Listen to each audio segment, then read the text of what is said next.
Buenas tardes, chicos, ¿me escuchan? Sí, doctora, sí se escucha. Yes. Ya, creo que todos se relajaron porque la clase ya terminó la anterior, ¿no? Fue la 1:30, ¿no, Manuel? Am, eh, Se canceló la clase de la 1:30. ¿Se canceló? No, Algo o así entendí. sea, no han tenido clase. No, doctora.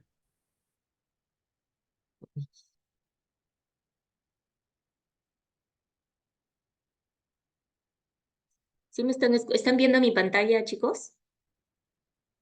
Sí, doctora, sí se ve su Sí. pantalla. Ya, perfecto.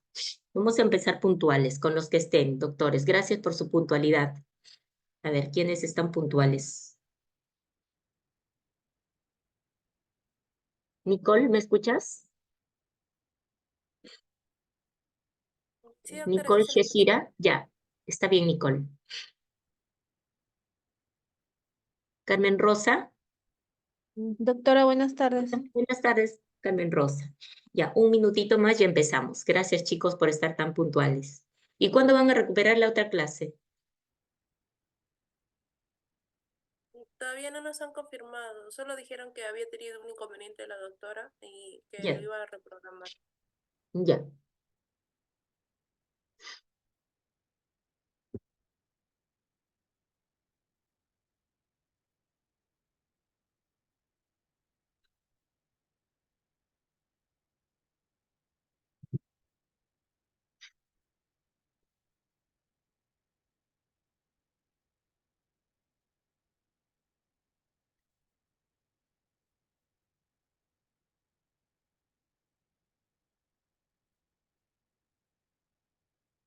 Ya. Buenas tardes, chicos. Son 3:30 en punto. Creo que vamos a empezar, ¿no? Yo creo que no había motivo entonces para que no estén a la hora en la clase porque ya no ha habido la otra clase, así que de repente la justificación hubiera sido de que no haya terminado la otra clase, ¿no? Así que vamos a empezar el desarrollo de la clase de hoy. Que es consistente en intoxicación por carbamatos, órganos fosforados y cáusticos. Yo he considerado poner cáusticos porque en el sílabo figuran los álcalis, pero los álcalis forman parte del grupo de cáusticos, ¿no? Si bien los cáusticos son las sustancias que más frecuentemente causan intoxicación en los niños, está dentro del grupo de los cáusticos, así que por eso he puesto el título de la clase de intoxicación, además de órgano fosforado, por cáusticos, ¿no? Entonces, antes de empezar la clase de hoy, yo quisiera hacerles esta pregunta.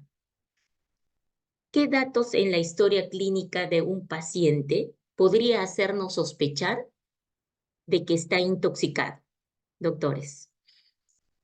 ¿Qué datos en la historia clínica de un niño o de un paciente podría hacernos sospechar de que se ha sufrido una intoxicación? ¿Alguien quisiera opinar, chicos? Quisiera que participemos, chicos, porque si no se convierte en un monólogo, ¿no? Hablo yo solita y me respondo yo solita. No importa que se equivoquen, la cosa es que sea participativa, que sea amena la clase, que podemos conversar, ¿no? Porque no nos estamos viendo las caras, pero creo que ya nos hemos acostumbrado a esta forma de desarrollar la clase. Tiene también sus virtudes, ¿no? Tiene la facilidad que ustedes la pueden escuchar en su casa cómodamente, de repente tomando un cafecito, pero igual se requiere la participación. ¿Qué dicen? ¿Alguno de ustedes quiere opinar sobre esta pregunta que estoy haciendo, chicos? ¿Qué ¿Podría ser datos? la Sí, presencia de doctora, vómitos? perdón, La presencia de vómitos. ya, ya, pero no cualquier vómito, ¿no? Porque si un paciente viene porque ha presentado un vómito, entonces no, eso no voy a sospechar que esté intoxicado, ¿no? Pero de repente completamos con lo que dices y decimos vómitos incoercibles, ¿no? ¿Y qué son vómitos incoercibles? Vómitos que no ceden, que tienen, o sea, que tienen, por lo menos el paciente no deja de vomitar en lapso de 1 hora, ha vomitado más de 4 veces, ¿no? Y no nos explicamos la causa. ¿Y qué otros síntomas nos podría hacer sospechar? Además de vómitos, de repente si lo asociamos al dato de cialorrea, sería más, ¿no? Tengo un paciente que tiene babeo, mucha cialorrea y tiene vómitos estaré sumando un signo más que me esté haciendo sospechar de que ese paciente se ha intoxicado.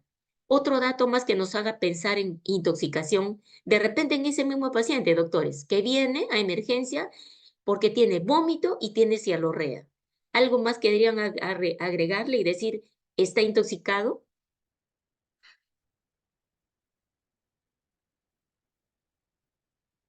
¿Dolor abdominal? ¿Podría ser también? Muy, ya, muy bien. Dolor abdominal. Otro dato más. Depresión respiratoria. Ya, perfecto. O sea, viene depresión respiratoria. Y cómo detectarías la depresión respiratoria?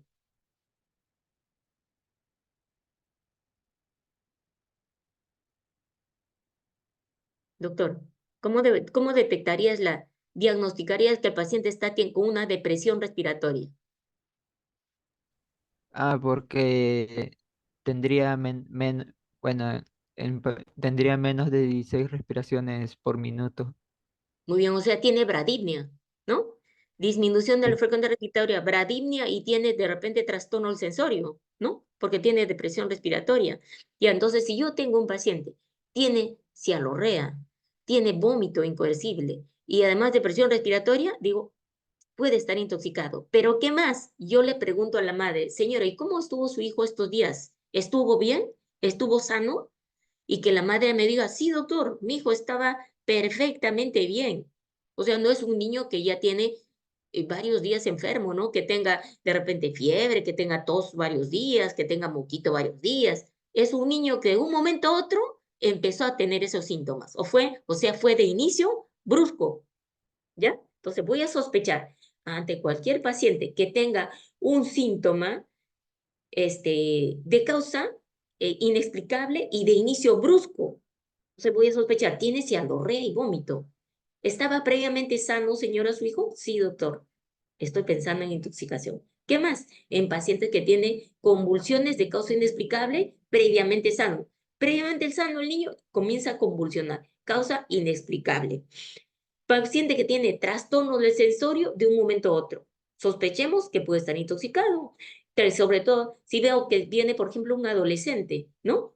Que tiene trastorno del sensorio, está con agitación psicomotriz. Evalúo las pupilas midriáticas. ¿Estaré sospechando qué? Intoxicación por cocaína, ¿no? Paciente que viene y con la historia de ese compromiso de múltiples órganos, ¿no? Además de trastorno del sensorio, le hago un análisis, tiene falla hepática, tiene falla renal en un paciente previamente sano. Estoy sospechando de intoxicación, ¿no? Entonces, todos estos signos o síntomas de causa inexplicable en un niño, un paciente previamente sano, puede hacernos sospechar de intoxicación y debe estar dentro de nuestros diagnósticos diferenciales. Entonces, los objetivos de la clase del día de hoy son, primero, que al terminar la clase ustedes van a ser capaces de realizar el diagnóstico clínico de la intoxicación por urano fosforado, carbamato y cáustico, describir los principales toxidromes, aplicar el tratamiento correcto y oportuno al paciente intoxicado por órgano fosforado, carbamato cáustico y reconocer esto, la importancia de la prevención para evitar la intoxicación por sustancias químicas en los niños. ¿Y qué son estos, los órganos fosforados y los carbamatos? ¿No? Estos son productos químicos que son derivados del ácido fosfórico en caso de los órganos fosforados y de los carbamatos en caso del ácido carbámico en caso de los carbamatos.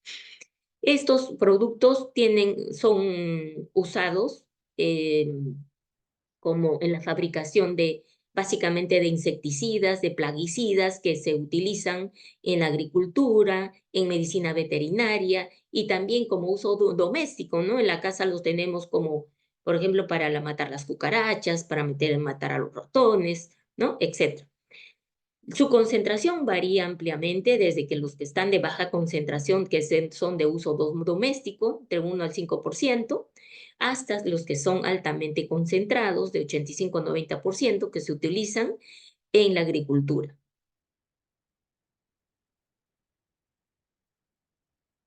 Ahora, Estos agentes específicos, los órganos fosforados y los carbamatos, comprenden un amplio espectro, ¿no?, de productos que están relacionados con el envenenamiento humano. Y estos incluyen, dentro de los órganos fosforados, bueno, les he expuesto algunos acá como ejemplos, ¿no? Con los metamidofos, el carbofurán, el paratión, el clopirifos, que forma parte de muchos insecticidas, lo utilizan en muchos insecticidas, el clopirifos, de acá, un ratito voy a poner mi puntero, ¿no? De acá, el clorpirifos, que lo utilizan para la fabricación de algunos aerosoles que son para matar cucarachas, por ejemplo, ¿no? El aldicar, que está acá a la derecha, que es un carbamato, que se utiliza en la fabricación de los venenos para ratas y ratones, ¿no? Esto es lo que es la intoxicación con la que vemos más frecuentemente en los niños, principalmente los niños menores de 5 años, ¿no?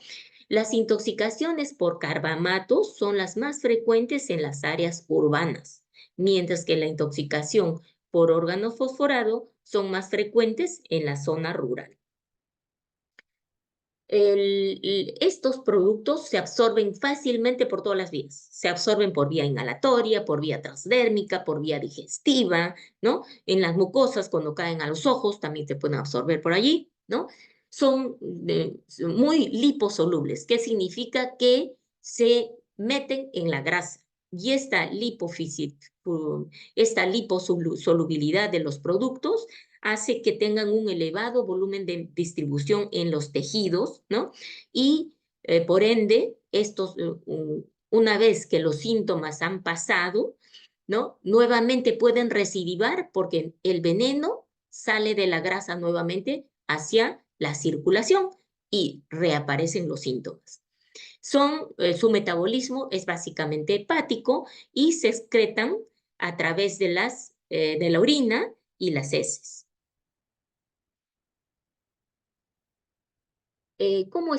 ¿Cuál es el mecanismo de intoxicación, ¿no? ¿Cuáles son los factores de riesgo, ¿no? Las intoxicaciones en los pacientes, en los niños menores de 5 años, son básicamente de causa accidental. El niño pequeño se intoxica por curiosidad, ¿no? El niño menor de 5 años, porque de repente encontró una botella de gaseosa que tenía de repente la lejía preparada por la mamita que le había dejado al alcance de la mano del niño, y entonces el niño se lo toma, ¿no? Entonces, pues en el niño pequeño puede ser por exposición accidental, mientras que en el adolescente o en el adulto ya la exposición es intencional, o sea, lo hace voluntariamente y ya es un gesto suicida, ¿no? Y el otro mecanismo puede ser por exposición ocupacional, que la tienen se presenta en los pacientes generalmente adultos o adolescentes que trabajan en zonas agrícolas, ¿no? En que ellos manipulan los productos, los órganos fosforados, que lo utilizan para la fumigación de las plantas y son susceptibles de intoxicarse si es que no han tenido el debido cuidado para realizar la fumigación. ¿Cuál es la vía de ingreso más frecuente? Es por la vía digestiva, o sea, la ingestión. Sin embargo, pueden haber otras vías de ingreso, como por ejemplo la transdérmica, ¿no?, a través de la piel, cuando el paciente se ha mojado con el producto una vez que ya está preparado, o cuando ha sido inhalado. Los factores de riesgo uno de ellos es la depresión, que hace que los pacientes lo ingieran e intenten autoeliminarse, ¿no? Otro factor de riesgo es el trabajo en que desempeña mucha gente en las zonas agrícolas, ¿no? Y utilizan estos productos para la fumigación, y también el ser fabricante de estos productos es otro factor de riesgo. Este es un gráfico que lo he obtenido de la página del Ministerio de Salud, ¿no?, para ver cuáles son los lugares donde se presenta con mayor donde la incidencia es más alta por intoxicación por plaguicidas, ¿no? Entonces, miren, hasta la semana epidemiológica 16, en el 2023, el departamento más afectado era Lambayeque, donde se presentaba el mayor índice de intoxicación por plaguicidas, seguido por Ica, Huancavelica y Amazonas. Desde el punto de vista de los grupos etarios, ¿quiénes son los que más frecuentemente se han intoxicado por plaguicidas? Son los jóvenes de 18 a 29 años y el otro grupo es de los pacientes de 30 a 59 años. Si vemos en el grupo de los niños, ¿quiénes están en el grupo de los niños? Los niños menores de 12 años, ¿no? Con una frecuencia de 11.6% de casos. El sexo más afectado fue el sexo masculino, con un 66.5% de casos. Y desde el punto de vista de cuál fue la forma de exposición, ¿no? Ocupacional, el 41.4%, que se presentó más entonces en los agricultores, por intencional, o sea, con gesto suicida, 38.2%, y accidental, 18.7%. Y no olvidemos, acá también dice 1.6, que es la provocada, ¿no? Esto también lo debemos considerar. Pueden haber casos en que, y hemos visto casos donde la misma madre ha intentado eliminar a sus hijitos, ¿no? Entonces se intoxicó la mamá y se intoxicó los hijitos, ¿no? Y en una guardia de Tubé se casó, intoxicado la madre y 3 de sus niños pequeños. La misma mamá preparó el veneno y se lo dio a 2 de ellos en su mazamorra y a otro mamá bebito le dio en el biberón. Diluyó el veneno para rata. Bueno, entonces, continuando, ¿cuál fue la ocupación de los pacientes intoxicados? Agricultores, 38.4%. Estamos viendo el gráfico de la superior izquierdo, seguido por los estudiantes, 23.1%, 22.2% independientes y ama de casa, 8.1%, y los infantes o lactantes, 7.0%. En el gráfico inferior de la derecha estamos viendo la distribución de casos por plaguicidas según la vía de exposición. Y está en rojo, en la barra en rojo, la parte superior, cuál fue la vía de exposición más frecuente. La vía de ingreso fue la oral, ¿no? O sea, por ingestión. Y en segundo lugar está la piel, ¿no? Por vía transdérmica. ¿Cómo actúan estos órganos fosforados? ¿Cuál es el mecanismo de acción? El principal mecanismo de acción de ambos, tanto de los carbamatos y de los órganos fosforados, es que producen la inhibición de una enzima que es la acetilcolinesterasa, ¿no? ¿Qué tiene que ver con la acetilcolina? ¿Qué es la acetilcolina? Si ustedes recordarán, la acetilcolina es un neurotransmisor que actúa a nivel del sistema nervioso simpático y parasimpático.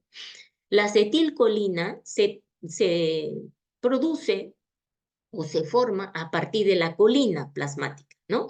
Y está conformada, tiene 2 componentes, la acetilcolina, la colina y el acetato, ¿no? Este neurotransmisor está en las terminaciones nerviosas y se vierte a la hendidura sináptica para transmitir el impulso nervioso. Se une al receptor del músculo, transmite el impulso nervioso y una vez que se transmitió el impulso nervioso, actúa la acetilcolina para que degrade, separe o hidrolice esta acetilcolina en sus 2 componentes nuevamente. La hidroliza y la separa y la transforma en colina y acetato. Pero ¿qué cosa hace el carbamato y el órgano fosforado? Produce una inhibición de esta enzima acetilcolinesterasa de manera que la acetilcolina no se hidroliza y se acumula a nivel de la hendidura sináptica de manera que hay una sobreestimulación de los receptores muscarínicos y nicotínicos a nivel de la placa neuromuscular y de la hendidura sináptica, ¿no? Con la consiguiente producción del síndrome colinérgico que vamos a ver ahora. Entonces, los carbamatos se caracterizan porque de repente son los que menos daño producen, ¿Por qué? Porque casi no atraviesan la barrera hematoencefálica, por lo tanto, casi tienen muy poco efecto en el sistema nervioso central.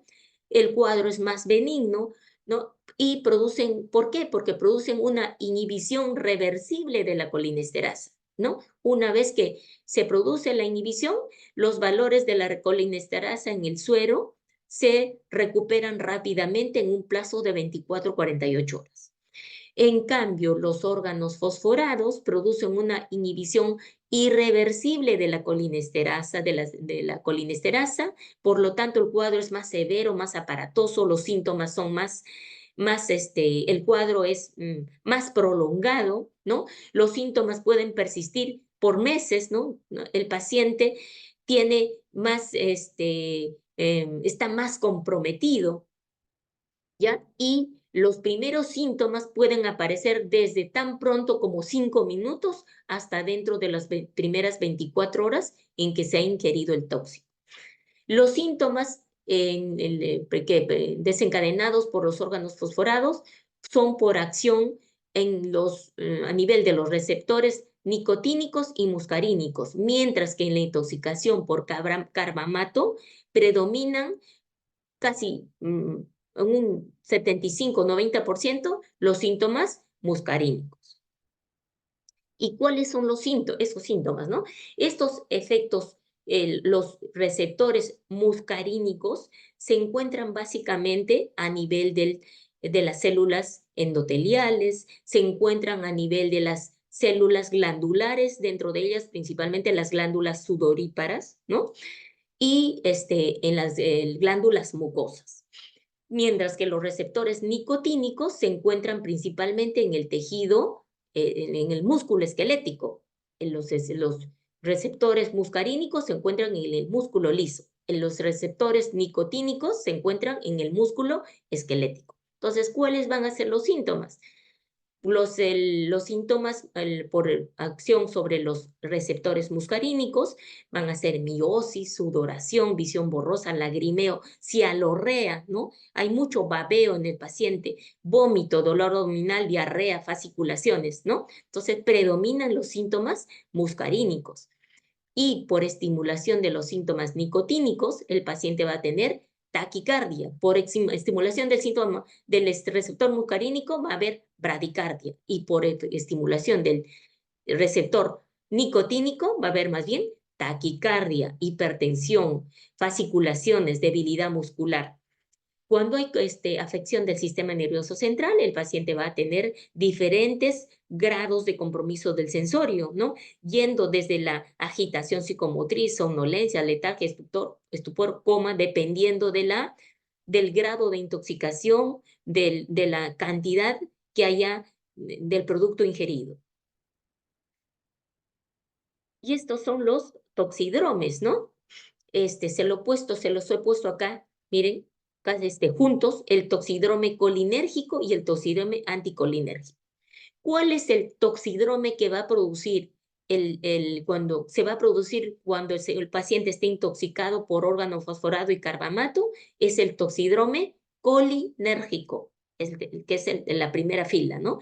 El toxidrome colinérgico, porque hay acumulación de acetilcolina en la hendidura sináptica y sobreestimulación de los receptores nicotínicos y muscarínicos. Entonces, el paciente viene con diferentes, como les decía, grados de alteración del sensorio, puede haber, ¿no?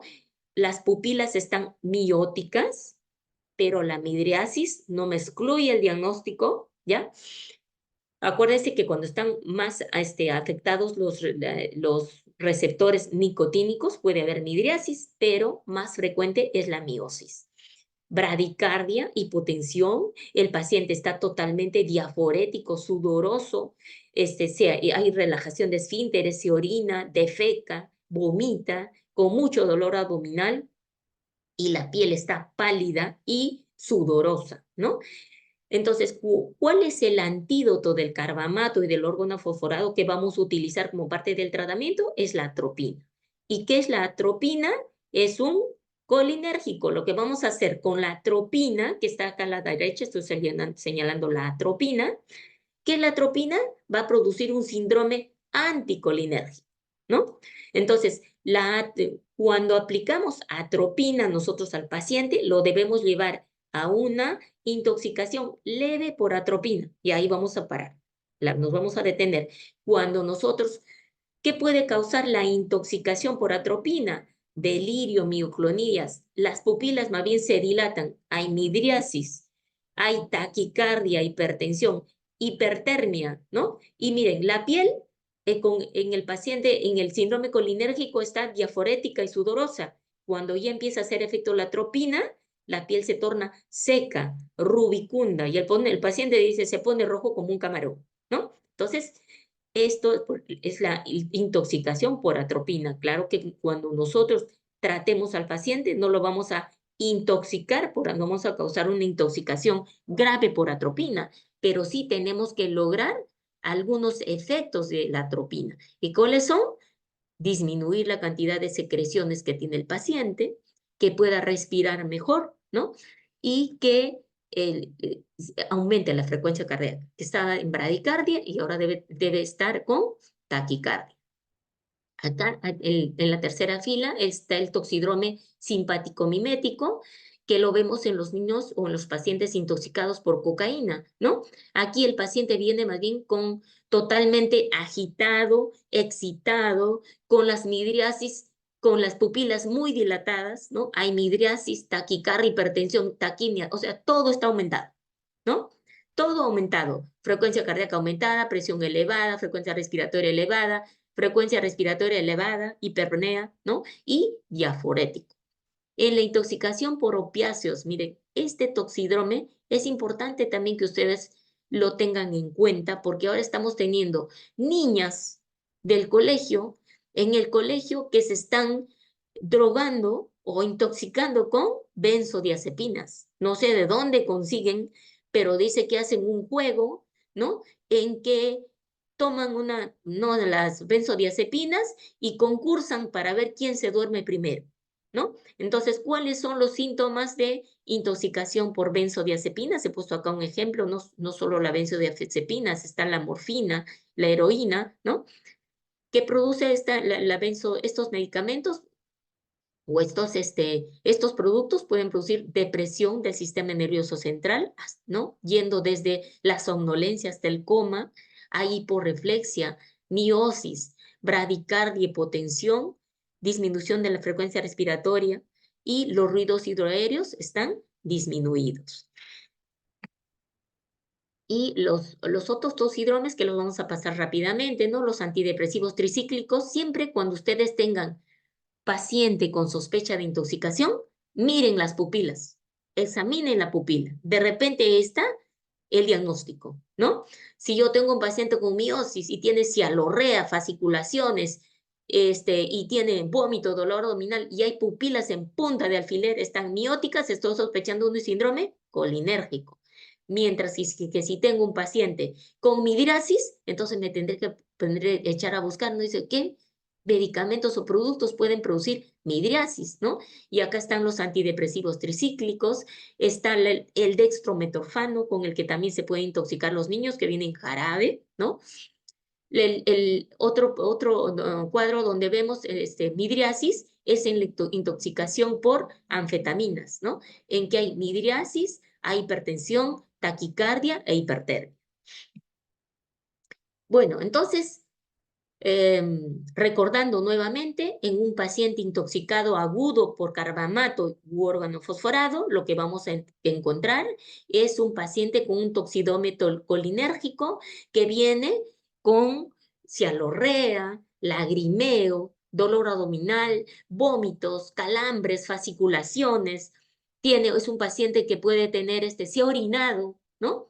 Y ha defecado, tiene debilidad muscular, tiene bradicardia, tiene broncoespasmo, lo encontramos sibilantes en el examen de aparato respiratorio. Estamos sospechando que es un paciente agudamente intoxicado, ¿no? La duración del cuadro, en caso de una toxicidad aguda, va a depender de la vía de ingreso ya sea por ingesta, por inhalación o por vía transdérmica. De repente, cuando la vía de ingreso fue transdérmica, los síntomas pueden demorar un poco más que cuando se han sido por vía digestiva, o sea, se ha ingerido, pero esto también va a depender de la cantidad de producto, ¿no? Si yo me ha caído, sí, tomé bañado en la sustancia con órgano fosforado, también puedo hacer los síntomas en minutos, ¿no? Estos productos, acuérdense que incluso algunos de ellos son utilizados para el tratamiento de la pediculosis, o sea, para el tratamiento de los piojitos en los niños, ¿no? Entonces, tener cuidado con estos productos. Hemos tenido el caso de una paciente que vino a emergencia, siempre a veces les cuento a ustedes, mis alumnos, los casos que vemos en la emergencia, ¿no? Una niña cuyo papá le había puesto el veneno que él tenía para la garrapata de sus animales, ¿no? Entonces, como la niña tenía piojos, ¿qué hizo con el veneno? Le aplicó en todo el cuero cabelludo y luego le envolvió con una toalla, un turbante. Esa niña, después solamente de media hora, comenzó a tener los signos de intoxicación y luego fue una intoxicación grave con trastorno de coagulación, hizo hematemesis, melena. Entonces se le tuvo que tratar, hizo un cuadro como similar a una coagulación intravascular diseminada, ¿no? Entonces, a veces esto hace la gente por ignorancia, pues no, porque no sabe cuán grave puede ser una intoxicación de este tipo y a veces piensa que de repente en el animal el efecto es diferente y no sé si a ese animal le aplicarían el veneno de esa forma, ¿no? Como lo aplicó en esta paciente. Bueno, entonces en la intoxicación aguda por órgano fosforado pueden haber todos esos síntomas, pero también los órganos fosforados pueden producir lo que se llama el síndrome intermedio, que lo estamos viendo en el recuadro que está en verde, ¿no?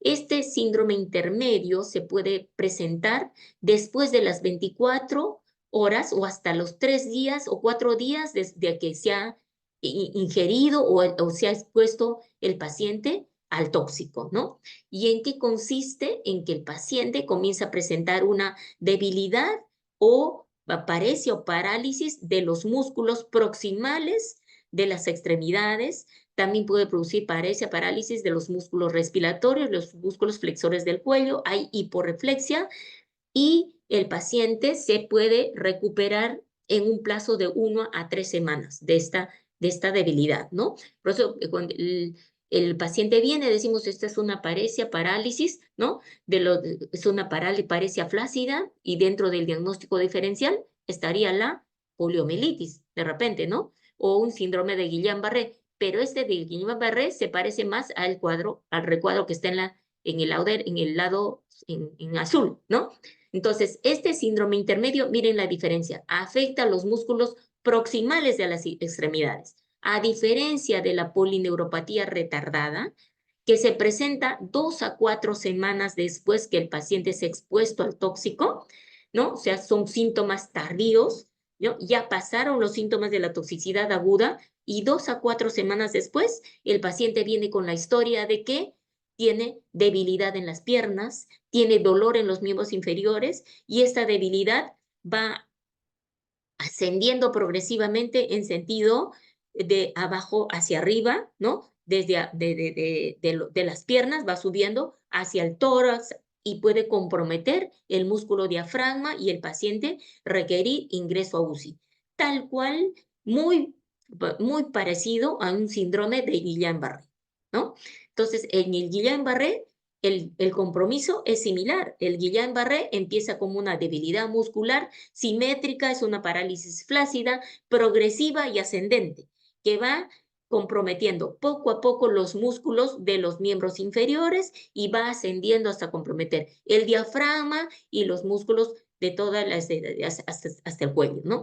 Y la recuperación de los pacientes puede ser hasta en meses o años, ¿no? Entonces es más prolongada la recuperación. ¿Cómo hacemos el diagnóstico de la intoxicación? Mi historia clínica, ¿no? Teniendo en cuenta el antecedente de exposición, teniendo en cuenta la edad que tiene el paciente, básico, ¿no? Se trata de un niño menor de 5 años, es un niño pequeño, se trata de un adolescente, sufre de depresión, ¿no? ¿Ha habido algún conflicto familiar que ha motivado la intoxicación? El padre, la mamá traen el producto para verlo, etc. Entonces ha habido antecedentes de exposición que nos puede facilitar el diagnóstico, ¿no? El cuadro clínico que tiene el paciente, ¿no? Es que un paciente que de repente previamente sano, que viene con el dato con el síntomas de cialorrea, vómito, dolor abdominal, compromiso del sensorio, miosis, omidiasis, fasciculaciones, etcétera, ¿no? Y si hay duda en el diagnóstico y estamos sospechando que se trate de una intoxicación por carbamato, u órgano fosforado, y tenemos duda porque de repente nadie vio al paciente, pero sí tenemos un paciente con un síndrome colinérgico, podemos hacer la prueba de provocación con atropina, que consiste en aplicar un bolo con atropina, ¿no? Si los síntomas de un síndrome anticolinérgico aparecen muy rápido, entonces eso nos aleja la posibilidad de que se trate de una intoxicación por carbamato, ¿no? O órgano fosforado, porque la respuesta no va a ser tan rápida con un bolo de atropina, ¿no? Entonces, si un paciente tiene trastorno sensorio y tiene miosis y responde rápidamente a la prueba de atropina, entonces decimos, esto no es intoxicación por carbamato, ¿no? Tiene trastorno por otra cosa. Trastorno sensorio por otra causa. ¿Qué más nos puede ayudar en el diagnóstico? Hacer un examen toxicológico, tomar muestras, de repente si hacemos lavado gástrico, mandar muestras de secreción o del aspirado del jugo gástrico que hemos aspirado, pues se pueden mandar muestras de orina, muestra de sangre, ¿no? A instituciones que ya están especializadas en análisis toxicológicos, ¿no? Otra prueba que se puede realizar, pero que casi no se hace porque es muy difícil de conseguir que se haga esta prueba, es la determinación de la actividad de colinesterasa en glóbulo rojo. Bueno, ¿qué hacemos cuando un paciente viene intoxicado por órgano fosforado o carbamato? Lo primero, ustedes ya saben, han hecho triángulo de evaluación pediátrica, ¿no? El ABC. Entonces, empezamos por la vía aérea. ¿Qué debemos hacer con el paciente si viene con cialorrea, abundantes secreciones en la boca? Permeabilizar esa vía aérea. Ustedes tienen que comandar el equipo, doctores, ¿no? Entonces, ¿qué hacemos? Empezamos a dirigir, porque la enfermera, la técnica nos van a preguntar, doctor, ¿qué hago? ¿No? Entonces, ¿qué hacemos? Permeabilizar vía aérea. Viene el paciente, cialorrea, vomitando, abundante secreción en la boca, permeabilizar secreción. Decúbito lateral izquierdo, aspire secreciones, licenciada. Seguidamente, ¿qué tenemos que hacer? Preocuparnos por la respiración de ese paciente, colocar oxígeno si está desaturando, si está con depresión grave del sensorio, con Glasgow menor o igual a 8, es necesario intubar ese paciente, ¿no? Y en la circulación, inmediatamente tratar de colocar un acceso venoso para ¿qué? Para tratar el shock, si el paciente estuviera en estado de shock, fluidoterapia y para también administrar medicamentos. ¿Qué medicamentos? El antídoto que vamos a utilizar para contrarrestar los efectos del tóxico. Después de la estabilización inicial, ¿qué cosa hacemos? Si el paciente está dependiendo de la vía de exposición, procederemos también a las vías de decontaminación, ¿no? Si el paciente tuvo contacto por vía dérmica, ¿no? Entonces totalmente hay que remover toda la ropa. Incluso nosotros, los que nos atendemos al paciente, debemos protegernos, ¿no? Estar con lentes, máscara, guantes, y el paciente debe ser bañado por lo menos 3 veces con abundante baño de ducha, si es posible, con abundante agua, ¿no? Al menos 3 veces agua y jabón. Para la decontaminación gastrointestinal que utilizamos, el carbón activado es la mejor forma de decontaminación, pero, ¿no? A veces no contamos con carbón activado en emergencia. Entonces, les soy franca que lo que más hacemos es el lavado gástrico, ¿no? Pero idealmente deberíamos poner carbón activado que se encarga de absorber el tóxico, y esto, tanto el carbón activado y el lavado gástrico, debería realizarse o ser administrado el carbón dentro de la primera hora del ingerido el tóxico, ¿no? Porque si no, ya no lo vamos a encontrar en el estómago, ¿no? El objetivo de hacer lavado gástrico es sacar el tóxico del estómago. Pero si el estómago ya pasó la hora, después del ingerido el tóxico, ¿no? Ya no vamos a encontrar el producto en el estómago, ya va a haber pasado en el intestino, ya se absorbe a la circulación y ya empezaron sus efectos, ya como consecuencia de que pasó ya a la circulación. Entonces, idealmente, estos productos, el carbón activado o el lavado gástrico debería ser realizado dentro de la primera hora de la ingesta del tóxico. Y otras medidas específicas, ya una vez que ya tenemos el acceso periférico, es colocar el antídoto. ¿Y cuál es el antídoto? La atropina, ¿no? ¿Cuál es la dosis que voy a utilizar?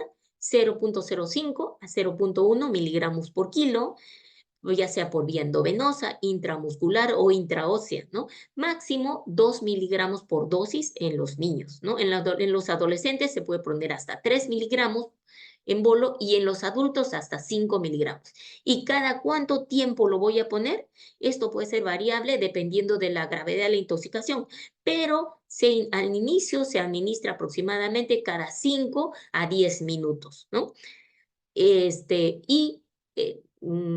Ustedes dirán, ¿y hasta cuánto tiempo voy a poner? No hay un límite de tiempo. Nuestro objetivo al poner la atropina, ¿cuál va a ser? Eliminar las 3 Bs, dicen, ¿no? El broncorrea, que es el exceso de secreciones en los bronquios, el broncoespasmo, tratar el broncoespasmo, o sea, lograr que el paciente respire mejor, controlar las sibilancias, ¿no? Y el otro es la bradicardia, revertir la bradicardia que tiene el paciente. Entonces, acordémonos de las 3 Bs, ¿no? Broncorrea, broncoespasmo y bradicardia. Tenemos que revertir estos 3 síntomas y con esto estamos diciendo, estamos logrando la atropinización del paciente. Entonces, no hay un tiempo límite, un tiempo máximo, no les puedo decir la atropina al inicio, van a poner la primera hora cada 5 minutos y después la segunda hora cada 10 minutos, no. Eso depende de la respuesta individual de cada paciente, de la cantidad de tóxico que haya ingerido, de la gravedad de los síntomas. La pralidoxima, la atropina contrarresta principalmente los efectos muscarínicos, ¿no? O sea, como les digo, ¿cuáles son los efectos muscarínicos? La cialorrea, la broncorrea, esos son efectos muscarínicos. La pralidoxima contrarresta fundamentalmente los efectos nicotínicos, también muscarínicos, pero principalmente los nicotínicos. Ahora, la pralidoxima se usa en pacientes, se recomienda en los pacientes intoxicados por órgano fosforado. No se recomienda en los pacientes intoxicados por carbamatos, ¿ya? ¿Y cuál es la dosis? 25 miligramos por kilo. Se pone en forma diluida, lento, en 30 minutos por vía endovenosa, o se puede aplicar también por vía intramuscular a razón de 15 miligramos por kilo por vía intramuscular. En los adolescentes y en los adultos, la dosis es mayor, hasta 2 gramos por vía endovenosa, y en los adultos, y se puede poner 600 miligramos intramuscular. ¿Qué más hacemos en los pacientes? ¿No? Se puede utilizar diazepam para el tratamiento de las convulsiones a razón de 0.1 a 0.2 miligramos por kilo. Vitamina K cuando el producto tiene compuestos cumarínicos. Y uno de estos productos que tiene efecto cumarínico es el veneno de ratón o de la rata, en que tiene efectos en el sistema de coagulación. Produce alargamiento del sistema del tiempo de protrombina, ¿no? Y tenemos que administrar vitamina K como parte del tratamiento de los pacientes intoxicados por veneno de rata que contiene el aldicap, ¿no? El hipratropio puede ayudarnos en el tratamiento del broncoespasmo del paciente, o sea, en el tratamiento de las sibilancias. Y esta es una paciente que estoy poniendo como ejemplo, el caso clínico de una niña de 3 años que es traída a emergencia porque hace 1 hora ingirió accidentalmente un trozo de pan que contenía veneno para ratón, ¿no? Presentando luego de 30 minutos dolor abdominal, vómitos en 4 oportunidades y el examen clínico tiene una frecuencia respiratoria de 40, frecuencia cardíaca de 80, temperatura 36, saturando un 90%, pesa 14 kilos, está despierta, irritable, con cialorrea, fasciculaciones. Los ruidos hidroaéreos están aumentados, hay sibilantes en aparato respiratorio, pupilas mióticas en punta de alfiler, no hay signos meningios, ¿no? Entonces, ¿qué estoy diagnosticando? Un síndrome colinérgico. En este caso, me está ayudando en el diagnóstico el dato de exposición que tiene el paciente, porque la madre dice que la niña ingirió un pedazo de pan que tenía veneno para ratas, ¿no? Entonces, mi diagnóstico sería síndrome colinérgico e intoxicación por carbamatos. ¿Qué vamos a hacer con esta paciente entonces? Empezamos el tratamiento, el ABC, ¿no? Que indicamos aspiración de secreciones para permeabilizar la vía aérea, colocar oxígeno porque la paciente está desaturando, ¿no? Se le puede poner oxígeno por cánula binasal inicialmente y medimos la saturación. Si no mejora con cánula binasal, podremos poner ya una Venturi o de repente ya también una máscara con bolsa reservorio si no logramos saturaciones adecuadas. Canalizar una vía endovenosa, ¿para qué? Para empezar a atropinizar, ¿no? Canalizamos una vía periférica y realizamos lavado gástrico. ¿Con qué debemos lavar? Con cloruro de sodio. Y ustedes saben cómo se pone una sonda nasogástrica, ¿no es cierto? Entonces, ¿cómo tomamos la medida de una sonda nasogástrica, doctores? ¿Alguien me puede decir? ¿Recuerdan cómo se coloca una sonda nasogástrica? Chicos, ¿alguien se acuerda cómo se coloca una sonda nasogástrica? Doctora, era del apéndice sifoides a la comisura labial y hasta el pabellón de la oreja. Muy bien, así tomas la medida, ¿no es cierto? Entonces tomas medida, pabellón de oreja, a la punta de la nariz y la punta de la nariz, apéndice sifoides. Tomo la medida de mi sonda. Ya, después, ¿qué haces? Para lavar, doctor. ¿En qué posición debe estar el paciente? ¿Se acuerdan, chicos, en qué posición debe estar el paciente? Decúbito lateral izquierdo, ¿no es cierto? Ya. Entonces, puse la sonda, está primero paciente en decúbito lateral izquierdo, pongo la sonda nasogástrica, la introduzco y al introducir la sonda, siempre aspiren con la jeringa para que se aseguren que están en el estómago, ¿ya? Entonces, aspiran y ese contenido que han extraído, que seguramente va a ser mucoso, ¿no? Con restos del tóxico, inmediatamente lo ponen en un frasco, ¿no? Y lo tapan y eso les va a servir para mandarlo a psicotox, para dosaje de tóxico, determinación de tóxico en esa primera muestra. Entonces se aseguran que están en estómago. Una vez que se aseguran que están en estómago, porque el contenido es mucoso, entonces comienzan a lavar. ¿Cómo van a calcular con cuánto van a lavar? Volumen que van a poner es 10 mililitros por kilo, calculan en el niño hasta los 12 años, ¿no? Y en los adolescentes y en los niños mayores de 40 kilos generalmente, un volumen de 200 a 300 mililitros para que introduzcan con una septogeringa. ¿Qué es una septogeringa? Es una jeringa grande de 50 mililitros, ¿no? Entonces, con eso van introduciendo el cloruro y cada vez que introducen el cloruro, deben extraer la misma cantidad. ¿Hasta cuántas veces van a lavar? Hasta que el líquido salga claro, ¿no? Ven que ya no sale residuos, restos del tóxico, ¿no? O de los alimentos, ¿no? O de la bebida con la que ha sido ingerida el tóxico. Entonces, ustedes paran cuando ya el líquido es claro. También después del lavado, incluso pueden poner carbón activado o no, por la sonda misma, ¿no? Lo pueden poner porque si el paciente puede tragarlo también a buena hora, pero es horrible el carbón activado, ¿no? Generalmente en los niños se pone con sonda nasogástrica. Entonces, se calcula el carbón, 1 gramo por kilo, el paciente pesa 14 kilos, estamos poniendo 14 gramos, ¿no?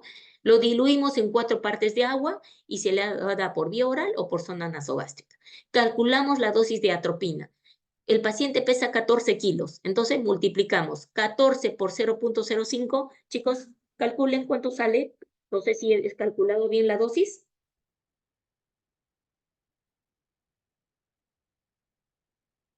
¿Sí? ¿Está bien?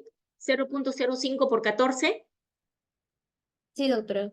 Ya, entonces, tengo que poner 0,7 miligramos, ¿no? Cada 5 minutos, y acá estamos poniendo, ¿qué? Según hoja de monitoreo. Y ahorita les muestro cómo hacen su hojita de monitoreo. Esto es muy importante, doctores, que hagan su hoja de monitoreo. Y ponemos vitamina K, porque se trata de un niño que ha venido, porque la mamá dice, ha sido campeón, doctora, que ha tomado, ¿no? Ese campeón tiene cumarínicos, ¿ya? Entonces, ponemos vitamina K, previa muestra de sangre para perfil de coagulación. Empezamos con vitamina K. Listo. Entonces, hacemos nuestra hojita de monitoreo, porque incluso a veces, doctores, nosotros mismos ponemos la atropina, porque la enfermera no se da abasto. Acuérdense que a veces hay una sola enfermera o dos enfermeras para toda la emergencia de niños y no se abastece porque tiene que estar poniendo cada 5 minutos la atropina. Entonces, nosotros nos ofrecemos para poner la atropina por vía venosa con nuestra hojita de monitoreo. Esta hoja es valiosa porque estos problemas de intoxicaciones pueden ser problemas médico-legales. Cuando son intentos de suicidio, estamos en la obligación de comunicar al fiscal y a la policía. Entonces, esta hojita es valiosa. ¿Por qué? Porque nos sirve primero para ver cómo ha ido evolucionando el paciente, para ver hasta cuántas ampollas de atropina ha necesitado. Por eso, a medida que se ponen las ampollas, no boten las ampollas vacías, las vamos acumulando en una cajita. Entonces, al final, podemos cotejar con nuestra hojita de monitoreo hasta cuántas ampollas de atropina se utilizó en el paciente. ¿Ya? Entonces, miren, esto en la hoja de monitoreo, que ustedes la pueden hacer en cualquier hoja, agarran un lapicero y trazan una tabla y ya está, su hoja de monitoreo. ¿Qué cosa vamos a consignar en esta hoja? La hora en que empezaron la atropinización, la dosis, la frecuencia cardíaca con la que estaba el paciente, la frecuencia respiratoria, el FiO2, o sea, la saturación que tiene el paciente, ¿no? Y qué cantidad, el FiO2 es la cantidad de litros de oxígeno que está necesitando, ¿no? Y eso va a ser en función de su saturación. Diámetro pupilar, fasciculaciones la pueden poner en cruces, las secreciones también la pueden monitorizar con cruces, el color, la humedad de la piel, ¿no? Entonces, aquí, por ejemplo, estoy poniendo a las 8 de la mañana, a las 8 de la mañana, el paciente a la niña se le ha puesto 0,7 miligramos de atropina, estaba con una frecuencia respiratoria cardíaca de 80, respiratoria 40, con un FiO2 de 36%, las pupilas están en punta de alfiler, 3 cruces de fasciculaciones y las secreciones 3 cruces, con mucha cialorrea, muy pálida, ¿no? Y entonces voy poniendo 8,5, 8,15, 8,25. 8,25, veo que la frecuencia cardíaca ya aumentó a 90, ¿no? El FiO2 sigo manteniendo igual 36%, la pupila todavía no dilata, fasciculaciones todavía 3 cruces, pero veo que a las 8,45 ya las fasciculaciones, miren, está en 2 cruces y las pupilas comenzaron a aumentar de tamaño, 2 milímetros. Y cuando es 9:30 de la mañana, o sea, 1 hora y media después, la frecuencia cardíaca está en 120, o sea, ya está con un poco de taquicardia. La frecuencia respiratoria aumentó, ha disminuido a 30, ¿no? Porque estaba la paciente con broncoespasmo, de repente ahora está con menos broncoespasmo. El FiO2, necesito menos cantidad de oxígeno, 28%. Las pupilas más dilatadas, 3 milímetros. Cuando ya es 11 de la mañana, ¿cuánto tiempo ha transcurrido aquí? 8 a 9 a 10, 3 horas después. Y el paciente tiene taquicardia, frecuencia respiratoria 25, ya está casi está normal su frecuencia respiratoria. El FiO2 está en 24%, o sea, necesito solo 2 litros de oxígeno. Pupilas midriáticas y la mucosa seca. ¿Ven? Entonces, ¿qué digo acá? 11 de la mañana. Y fíjense, si ustedes se ven un detalle en esta paciente, a las 9 de la mañana, aquí puse 8:05, puse el primer bolo, después el segundo bolo hemos puesto 10 minutos después, 8:15, después ha seguido 8:25, después de 10 minutos, 8:35, de aquí de 8:35 a 8:45 he puesto después de 15 minutos, 8:45 a las 9 he puesto después de 15 minutos, luego sigue 15 minutos, de 9:30 a 10 y he puesto después de media hora, y de 10 hasta 11 y he puesto otro bolo de atropina, ¿no? Entonces, según la respuesta del paciente, ustedes pueden ir graduando el intervalo con que van a ir poniendo la atropina. Entonces, ¿qué ha pasado con mi paciente? De un síndrome inicialmente colinérgico, que es a las 8 de la mañana, lo he llevado a un síndrome anticolinérgico a las 11 de la mañana, con atropina. Estoy viendo rubicundez facial, mucosa oral seca y pupilas midriáticas. Y pasamos al otro tema, que es la intoxicación por los álcalis, que forma parte del grupo de los cáusticos, ¿no? ¿Qué es un cáustico? Es una sustancia química capaz de causar daño en los tejidos, ¿no? Cualquier tejido, ¿no? Ya sea la piel, el músculo, las mucosas, ¿no? Entonces, dentro de las sustancias cáusticas están los ácidos, que son las sustancias que tienen un pH menor de 7, y los álcalis que tienen un pH mayor de 7. O sea, dentro de este amplio rango de pH están los cáusticos. Y acá les he puesto como ejemplo, ¿no? Como ácidos que tenemos y conocemos, el ácido muriático, que es el ácido clorhídrico, que lo utilizamos para desinfectar los baños, ¿no? Para limpiar el sarro de los baños. El ácido sulfúrico, que forma parte del líquido para baterías de carro. Estos ácidos, miren, tienen un pH menor de 1. A diferencia de los cáusticos que ya tienen un pH, los cáusticos que tienen un pH alcalino, cuyo representante es la lejía, ¿no? Que todos lo conocemos, y este es el producto con el que más frecuentemente se intoxican los niños, y principalmente los niños pequeños. Felizmente las lejías de uso doméstico, las que tenemos en casa, que son para blanquear la ropa, son de baja concentración, ¿no? Aproximadamente 4.5 a 5%, y tienen un pH entre 10 a 11.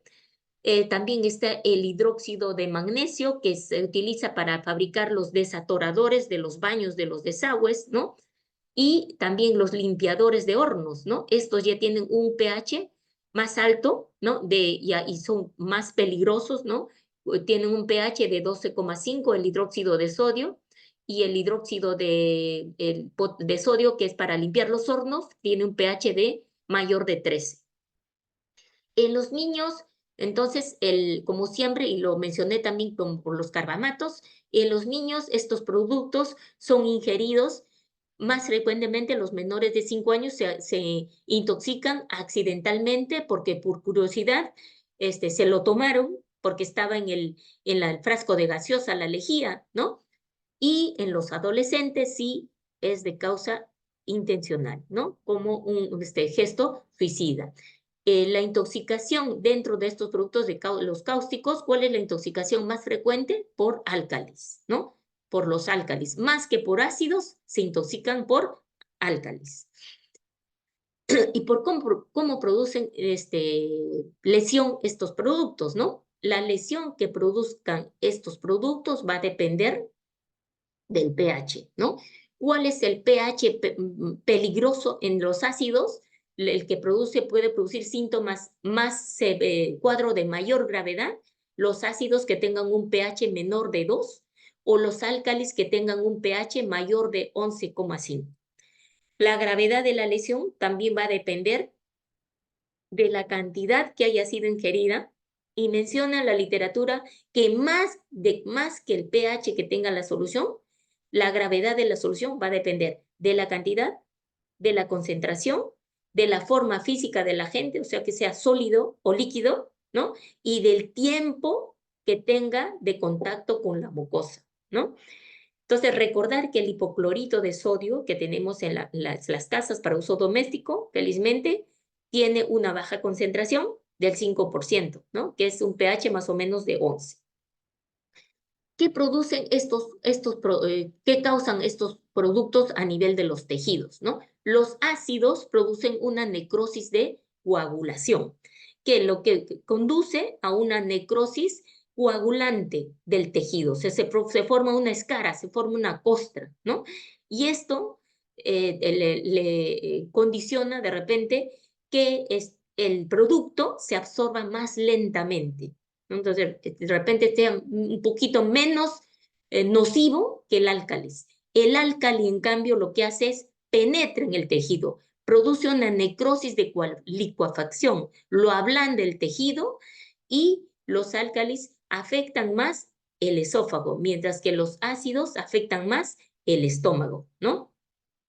Los agentes alcalinos son los que se ingieren con más frecuencia que los ácidos, pero los álcalis son los que se asocian con lesiones más graves que los ácidos, y las lesiones más graves que causan los álcalis son a nivel del esófago. ¿Cuál es el cuadro clínico que observamos en estos pacientes, ¿no? Una vez que el paciente ingiere el tóxico, los síntomas van a depender de la vía de ingreso del tóxico, ¿no? El tóxico puede haber sido inhalado, como sucede, por ejemplo, con el ácido muriático. El ácido muriático no solamente puede causar daño al ser ingerido, sino también cuando lo inhalamos, ¿no? Entonces, cuando el tóxico ha sido inhalado, el paciente puede tener cambios en la voz, disfonía, estridor, ronquera, disnea, ¿no? Diferente grado de dificultad respiratoria y dolor retroesternal. Cuando el tóxico ha sido, ha ingresado, ha tocado la piel, ¿no? Puede causar diferentes grados de quemadura en la piel. Y si ha sido, me ha caído en los ojos o le ha caído al paciente en los ojos, el paciente puede tener desde un signo tan leve como el daño en la conjuntiva nada más, ¿no? Eritema, congestión en la conjuntiva, hasta quemaduras en la córnea, ¿no? Y causar incluso diferentes grados de alteración visual, ¿no? Hasta puede quedar ciego el paciente, ¿no? Y si el tóxico ha sido ingerido, puede causar desde úlceras en la boca, en la orofaringe, ¿no? Las úlceras pueden estar también en el trayecto en todo el trayecto del esófago hasta el estómago, ¿no? Y el paciente puede tener la disfagia, es el síntoma más común. El paciente se queja de dolor al deglutir, por eso babea. ¿Por qué babea? Porque no puede pasar su saliva, ¿no? Entonces, es muy importante ver ese síntoma, disfagia. El niño se niega a ingerir sus alimentos porque le duele cuando pasa su saliva. Entonces tiene babeo, disfagia, dolor abdominal, náusea, vómito, hematemesis, ya es un síntoma grave, ¿no? El paciente puede tener perforación esofágica y como consecuencia de la perforación esofágica hacer una mediastinitis, o sea, una infección del mediastino, hacer neumotórax, hacen fístula, pleural, ¿no? O traqueoesofágica. Puede haber perforación gástrica y hacer un neumoperitoneo. Encontramos aire libre en la cavidad abdominal. Y esto es el momento del daño tisular y la reparación después de que se produce una lesión cáustica del esófago, ¿no? Durante el momento agudo, de repente no encontramos nada de lesión, por eso es que la endoscopía se recomienda que se realice después de las 6 horas de la ingesta, ¿no? Entre las 24 horas y los 7 días, o sea, en la primera semana, ya hay signos de inflamación a nivel de los tejidos, trombosis vascular, úlceras. Entre los 10 y 21 días ya empieza a haber tejido de granulación, ¿no? O sea, ya empieza la cicatrización. Y en la fibrosis y la estenosis, el estrechamiento de la luz del esófago se empieza a producir ya a partir de la tercera semana, ¿no? Entonces, las quemaduras esofágicas representan la mayoría de las lesiones graves por ingesta de sustancias cáusticas en los niños. Y esta es una foto de una paciente estamos viendo que tiene úlceras en la mucosa oral, ¿no? Esta zona, están viendo un área blanquecina en la mucosa oral, esta es una úlcera. También estamos viendo en estas fotos las lesiones que podemos ver en el esófago, ¿no? Esas quemaduras en el esófago, y ahorita vamos a ver la clasificación desde el punto de vista endoscópico, ¿no? Esta es la quemadura, estamos viendo grado A y el grado B, en el lado derecho. Y para el diagnóstico, historia clínica, ¿no? Teniendo en cuenta nuevamente el antecedente de exposición, teniendo en cuenta la edad que tiene el paciente, ¿no? ¿Por qué es importante la edad? Porque si se trata de un niño menor de 5 años, voy a decir, ha tomado poquito, ¿no? Es diferente que es un adolescente. No, este sí ha tomado bastante. ¿Por qué? Porque ha intentado suicidarse. Entonces, importante en la historia clínica la edad. Signos y síntomas que tenga el paciente, babeo, cialorrea, se queja de disfagia, no quiere tomar leche, se niega a ingerir alimentos, el paciente se queja de dolor torácico, ¿no? Y tener en cuenta siempre en la anamnesis, preguntar a la madre, señora, ¿cómo ocurrió el accidente? ¿No? Si la madre dice, no, doctor, es que yo lo tenía ahí la lejía en la botella de refresco, no una botella de Tampico la tenía y mi hijito se lo tomó, ¿no? Entonces estamos poniendo paciente extraído porque accidentalmente ingirió. Diferente a poner en la historia, adolescente extraído por la policía o por la madre, por el cuidador, por el tutor, porque refiere que intencionalmente, hace tanto tiempo, ingirió un sobre de veneno de rata diluido en una botella diluido en una bebida gaseosa, ¿no? Entonces, es importante consignarlo en la historia, si ha sido accidental o ha sido intencional. También les digo que es para el registro que debemos tener como parte de un documento médico legal. Acuérdense que la historia es un documento médico legal, teniendo en cuenta en la historia clínica los antecedentes del paciente. Si es un paciente que ha ingerido voluntariamente, preguntar si sufre de algún grado de depresión el paciente, o de repente es un paciente que esté en tratamiento psiquiátrico, ¿no? Y preguntar también antecedentes que de repente a ver, es que si ha habido un conflicto emocional, una situación emocional que ha motivado esa intoxicación, consignarlo en la historia. Y de todas maneras descartar maltrato, ¿no? Y eso el dato lo van a tener ustedes en la historia, ¿no? Porque puede ser, por ejemplo, que hay niños que no, ya son hijos de padre de una familia disfuncional, son hijos que no son criados por su mamá, es criado por la madrastra y la madrastra fue la que intentó eliminar al niño, ¿no? Entonces, tener en cuenta siempre todos estos datos en las pacientes que vienen intoxicados, ¿no? Y en nuestra anamnesis básico, preguntar qué, cómo, cuándo, dónde, ¿no? ¿Qué? Para saber qué producto o qué sustancia es la que ingirió o a la que estuvo expuesto el paciente.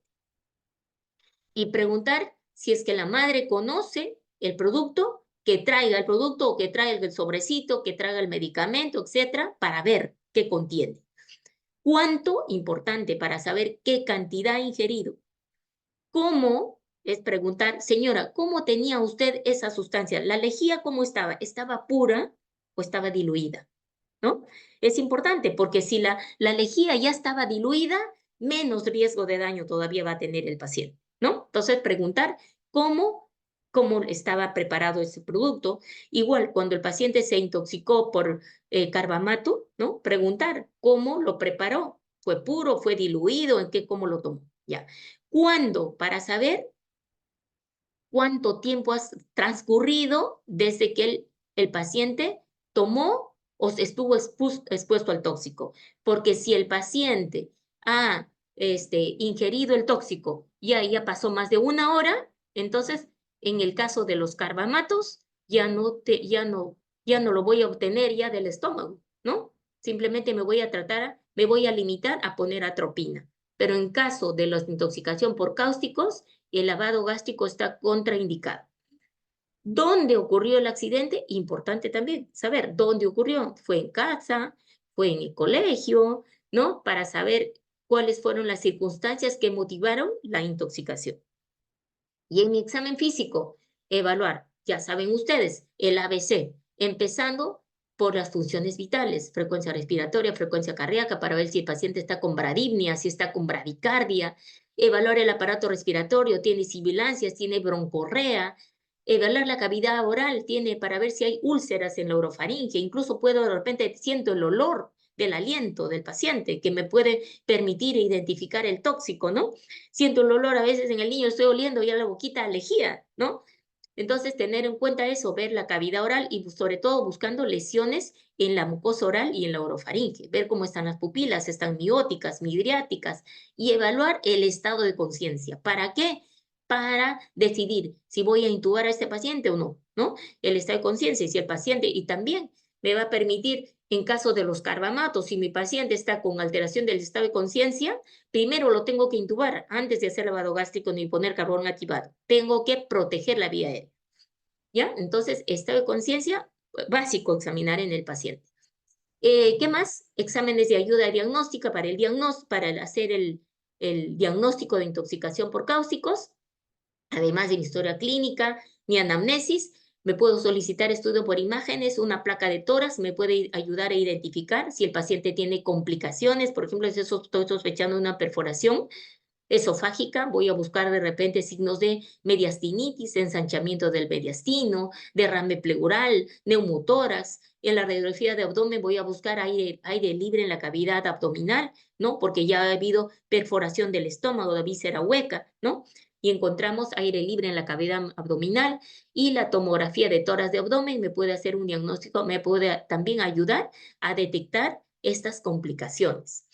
El examen endoscópico se recomienda realizarlo en un paciente intoxicado por cáusticos, ¿no? Dentro de las primeras 24 horas de ingerido el tóxico, pero no antes de las 6 horas, porque de repente no encuentro muchas lesiones. Debo esperar que pasen las 6 horas, pero idealmente dentro de las primeras 24 horas, no más allá de los 4 días tampoco. ¿Por qué?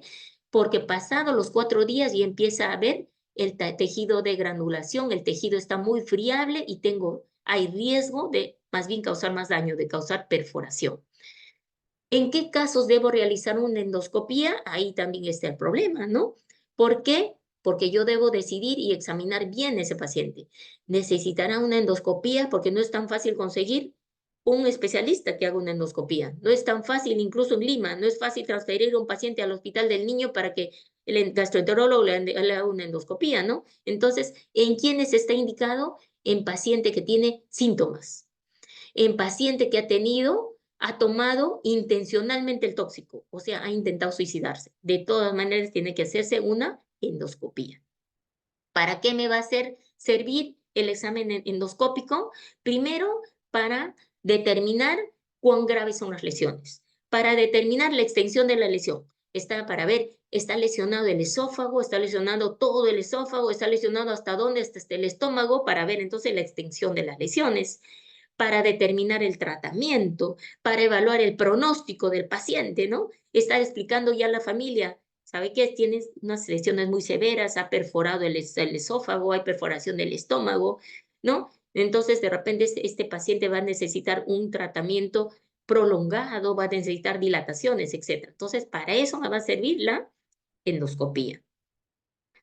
Ya, entonces, nuevamente, para resumir, ¿en qué casos está indicado la endoscopía?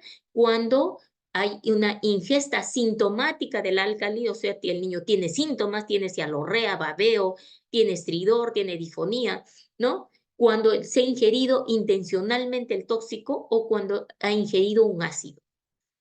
Cuando puede no ser necesaria, o sea, lo voy a considerar, lo voy a pensar, cuando tengo un niño asintomático. Viene más bien la mamá, la abuela, la tía, la vecina, todos vienen en cargamontón a emergencia y el niño más bien está asustado porque todos lloran, gritan y el niño está tranquilo, ¿no? Lo único que hace, que el niño tiene es olor a lejía, que le huele la ropa. ¿Por qué? Porque el niño intentó tomar y como era feo, lo botó, ¿no? Entonces, por la mamá, viene y dice, mi hijo tomó lejía, auxilio, doctora, por favor, ¿no? Y el niño está tranquilo, ¿no? Examino boquita, de repente en el camino la mamá también, ¿qué hizo? Ya le dio de tomar su leche, ¿no? Le dio de lactar, dice, mijitos, todavía lacta, le di pecho y no vomitado. Y el niño está tranquilo. Entonces, lo deberé considerar cuando el niño está asintomático. Pero acordémonos de una cosa, que la ausencia no sé si lo puse acá, la ausencia de lesiones de úlceras en la boca no me excluye que el paciente no haya tomado. ¿Ya, doctores? Entonces, la ausencia de úlceras en mucosa oral u orofaringia no me excluye que el paciente no haya tomado. Por eso tengo que evaluar bien a ese paciente. ¿Tiene disfagia? ¿Se niega a ingerir alimento? Si se niega a ingerir alimento es porque le duele, ¿no?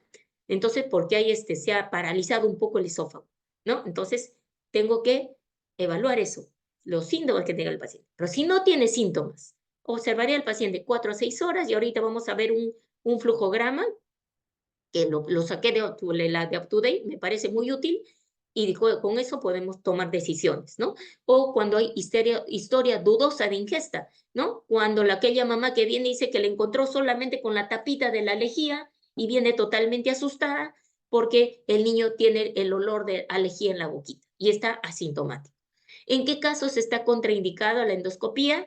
Cuando el paciente está hemodinámicamente inestable, hipotenso, frialdad distal, está chocado, no puedo hacer endoscopía en esa situación. Cuando tiene distrés respiratorio severo, hay edema severo de glotis, cuando estoy sospechando ya de una perforación o de quemaduras grado 3 de la glotis, la laringe, contraindicado. Y esta es la clasificación endoscópica para ver el grado de lesiones cáusticas ya desde el punto de vista endoscópico, ¿no? El grado 0, la mucosa normal, y el pronóstico, estamos viendo al lado, la fila de la columna de la derecha, recuperación completa. Grado 1, hay edema, hiperemia de la mucosa. Grado 2A, friabilidad, hemorragia y úlceras superficiales. Aquí la estenosis es poco probable. En el grado 2B ya las úlceras son más profundas. Acá hay alto riesgo de estenosis, o sea, de cicatrización, de estenosis del esófago. En el grado 3A ya hay necrosis y mayor riesgo de perforación. Y en el grado 3B, necrosis extensa, muy alto riesgo de perforación y estenosis. Y el grado 4 ya es la perforación, ¿no? Y el pronóstico ya no es bueno, ¿no? Ya a menudo es mortal. Y este es el flujograma que les decía, ¿no? Bueno, no he tenido tiempo de hacer el flujograma en español, pero ya sé que ustedes también dominan el inglés, así que lo pueden leer, ¿no? Entonces, ¿qué hacemos? Miran arriba, dice, paciente que tiene una sospecha ha ingerido una sustancia cáustica o hay la sospecha de la ingestión de la sustancia cáustica, nos vamos hacia el lado, al cuadro de la izquierda, dice, si está asintomático o la ingesta es incierta y no hay quemaduras orales, entonces, ¿qué puede hacerse con este paciente? Ofrecer líquidos claros, observarlo por algunas horas y si permanece asintomático, alta y a su casa, ¿no? ¿Ya? Entonces dice, de todas maneras, el paciente debe ser citado a control, pues, ¿no? Para que evaluar a ese paciente, ¿no? Y luego nos vamos al lado derecho. El lado derecho dice, si paciente tiene alguno de los siguientes, o sea, algún síntoma o ha habido ingesta definitiva o alto riesgo de ingesta del tóxico, ¿no? Hacemos endoscopía dentro de las primeras 24 horas y nos vamos a la clasificación 2A, 2B y la 3, ¿no? En el que dice clasificación grado 1 o 2A con mucosa normal, podemos alimentar al paciente a tolerancia, ofrecerle de repente al inicio líquidos claros, vemos su tolerancia, utilizamos inhibidor de bomba de protones, o sea, darles de repente un omeprazol, ¿no? Y por una semana, ¿no? Si el paciente se mantiene asintomático y hacer una serie gastrointestinal 2 a 3 semanas después. En el grado 2B, ya en que dice, ya hay úlceras, ¿no? Pero no hay perforación. En este caso sí ya el gastroenterólogo interviene, incluso dejan una zona nasogástrica al paciente. Y en este grado 2B se recomienda, algunos recomiendan un curso de corticoides corto de 3 días, ¿no? Con metilprednisolona. En el grado 3, en que haya perforación, acá igual hay que colocar ya un tubo, una zona nasogástrica durante la endoscopía, hay que dejar la sonda ahí para prevenir que se haya estenosis, ¿no? Y no está recomendando el uso de corticosteroides. ¿Cuáles son las complicaciones? Estenosis esofágica, que estamos viendo acá en la radiografía de la derecha. Miren cómo se ha estrechado el esófago a este nivel, ¿no? Estenosis esofágica, puede haber estenosis pilórica. Estos síntomas de obstrucción pueden ser hasta 3 semanas, hasta 2 meses después. Y el desarrollo de carcinoma esofágico puede producirse hasta 16 a 42 años después de la ingesta del cáustico en un 2 a 8% de pacientes. El tratamiento, lavado gástrico, contraindicado. Carbón activado, contraindicado. Provocar el vómito, contraindicado. ¿Por qué? Porque podemos agravar más bien el cuadro, ¿no? Porque al introducir las sondas nasogástricas ciegas, ¿qué podemos hacer? Perforar el esófago o el estómago. Antibióticos solamente si hay sobreinfecciones bacterianas. Corticoides, uso controversial, recomendado, algunos lo recomiendan en el grado 2B de los hallazgos endoscópicos, grado 2B, para prevenir la estenosis esofágica, ¿no? ¿Qué usar? Metilprednisolona, 1 gramo para 1.73 metros cuadrados de superficie corporal por 3 días. ¿Qué más? Inhibidores de bomba de protones, ¿no? Así como, por ejemplo, el omeprazol. Y lo principal es el apoyo nutricional, ¿no? Alimentarlos lo más pronto posible a estos pacientes, ya sea por vía enteral, de repente con una sonda nasoyeyunal, o nutrición parenteral total. Entonces, lo básico, la recomendación final sería, ¿qué hacer para que nuestros niños no se intoxiquen? Este mensaje: mantener fuera del alcance de los niños todo producto con riesgo tóxico. Muchas gracias, doctores. ¿Tendrán alguna pregunta? Ay, perdón.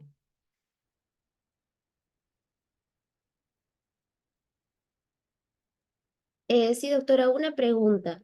O sea, el paciente llega por intoxicación con cáusticos y lo primero que tenemos que hacer, aparte del omeprazol, sería darle de comer, entonces. No, lo que tienes que hacer, no, lo que vas a hacer es darle de comer. Vas a ver cómo está tu paciente. ¿Está asintomático o sintomático? ¿No? Estamos hablando de cáustico y estamos hablando de álcali. ¿Está bien? Que sea lejía. Porque cáustico estamos Sí, diciendo es ácido y es álcali. Ya, ¿cuál de los cáusticos me dices? ¿Ácido o alcalino? Lejía. lejía. Ajá. Ya, lejía. Entonces, si tu paciente viene intoxicado con lejía, primero fíjate qué edad tiene. ¿Qué edad tiene tu paciente? ¿Es adolescente o es un niño pequeño? Un niño pequeño. Ya, niño, por ejemplo, 4 años. Ya, entonces te fijas. Pero primero preguntas, tu anamnesis, señora, ¿cómo estaba usted? ¿Cómo tenía la lejía? Diluida, pura, pura, doctora. ¿Y cómo encontró a su hijito? ¿Qué estaba haciendo? Ah, yo lo había cogido, yo le encontré con la botella. ¿Y qué cantidad le tomó? No, no sé, doctora. ¿Y la botella usted la encontró vacía? Sí. Pero de repente se le derramó toda la botella en la ropita, ¿no? Y se cayó al suelo la botella. Entonces, fíjate el paciente cómo está. ¿Está asintomático? Si está asintomático tu paciente, está tranquilo, fíjate cómo está la boquita. Mira, examina la boquita, no hay nada, no hay lesiones en la mucosa oral, paciente tranquilo, no llora, no está irritable. Entonces, puedes probar tolerancia oral. ¿Con qué? Con agua. Dale tomar un poquito de agua. El paciente lo tolera, lo tomó, lo pasó bien, obsérvalo, 4 o 6 horas ahí, asintomático sigue, le das de alta. ¿Ya, doctora? ¿Está bien? Diferente es que si el paciente, tú intentas darle la agüita, ¿no? Y el niño no lo quiere tragar, se niega a tragarlo. Le ves la boca, no hay úlcera, pero no quiere tomar el agua. Significa que tiene disfagia. Y peor, si si le ves que babea, mejor no le des nada. Entonces tendrías que hospitalizar a ese paciente y solicitar que le hagan una endoscopía. ¿Está bien, doctora? Sí, sí, doctora. Ya. ¿Alguna otra pregunta más, doctores? Creo que me he pasado de la hora. De repente tienen ustedes otro curso. Disculpen, chicos, que me haya explayado mucho. Creo que me emocioné. Creo que ya no hay ninguna pregunta más, chicos. Muchísimas gracias, chicos, por su atención y por su paciencia. Gracias. Hasta pronto, chicos. Estamos en la Gracias, última ronda. doctora. Estudien bastante, por favor. No se relajen. Gracias. Gracias, doctora. Doctora, una pregunta. Dime. En el caso del carbón activado, ¿en qué casos se puede utilizar? Se utiliza en la intoxicación por carbamatos y se utiliza también la intoxicación por órgano fosforado. Casi lo puedes administrar en casi todos los productos tóxicos, pero está contraindicado cuando tú tienes que administrar eso por sonda, ¿no? Entonces, no administres carbón activado cuando es cáustico. Está contraindicado. Y en el caso, bueno, ¿y qué cantidad se le debería de dar? 1 gramo por kilo. Ah, ok. Gracias, 1 doctora. gramo por kilo. Sí, Doctora, pero hay Gracias, doctora. sustancias, doctora, que el cáustico no lo absorbe. Por ejemplo, el hidrocarburo no es, no, el carbón no absorbe el hidrocarburo. Tampoco absorbe, me parece, el hierro. ¿Ya, doctora? Entonces no te sería útil. Gracias, doctora. Ya, doctora. doctora, disculpe, una última pregunta. Sí, dime, Doctora, doctora. sí, en caso de la atropina, ¿hay un máximo de cantidad que se puede usar o solo hasta que veamos ya mejoría vamos espaciándolo? ¿O hay hasta un tope donde, en caso que no vemos mejorías, hay hasta un tope que ya no se debe No, usar y cambiar? sí, no hay un tope, doctora. Como te digo, eso va a depender de la respuesta de tu paciente.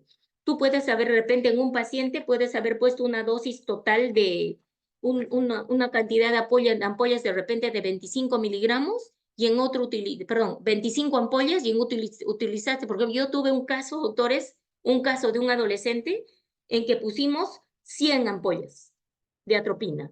Entonces, ¿de qué va a depender cuánto vas a poner? De la respuesta de tu paciente. Por lo que tienes que conseguir es que disminuya la dificultad respiratoria, o sea, disminuyan las secreciones, ¿ya?